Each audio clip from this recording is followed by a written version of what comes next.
ময়লা থেকেও সোনা ও রূপা পাওয়া সম্ভব, যা অনেকের কাছে অবাক করার মতো শোনালেও এটি বৈজ্ঞানিকভাবে প্রমাণিত একটি সত্য।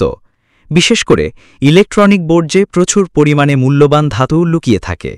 পুরনো কম্পিউটার, মোবাইল ফোন, টেলিভিশন এবং রাস্তার পাশে ময়লার ড্রেন ও ময়লা বা অন্যান্য ইলেকট্রনিক যন্ত্রাংশে ক্ষুদ্র ক্ষুদ্র পরিমাণে সোনা ও রূপা ব্যবহার করা হয়।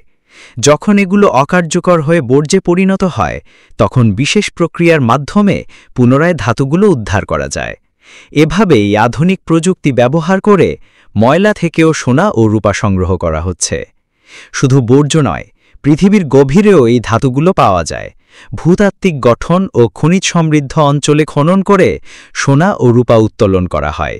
সম্প্রতি বাংলাদেশের রংপুরের বড় পাহাড়পুর অঞ্চলের ভিত্তিশিলায় খননকূপে সোনা পাওয়ার খবরও এই দিকটির বাস্তব প্রমাণ বহন করে। সোনা মানব সভ্যতার প্রাচীনতম পরিচিত ধাতুগুলোর একটি। হাজার বছর আগে থেকেই মানুষ এটি অলংকার ও মুদ্রা হিসেবে ব্যবহার করে আসছে। একসময় অ্যালকেমিস্টরা বিভিন্ন ধাতুকে সোনায় রূপান্তরণের চেষ্টা করেছিলেন, যদিও তারা সফল হননি। তবুও প্রকৃতির খনিজ স্তর এবং আধুনিক প্রযুক্তি আজ আমাদের সোনার প্রধান উৎস। বর্তমানে পরিবেশ বান্ধব প্রযুক্তির মাধ্যমে বর্জ্য থেকে মূল্যবান ধাতু উদ্ধারের উপর বিশেষ গুরুত্ব দেওয়া হচ্ছে, কারণ এটি শুধু অর্থনৈতিক দিক থেকেই নয়, পরিবেশ রক্ষার জন্যও অত্যন্ত প্রয়োজনীয়।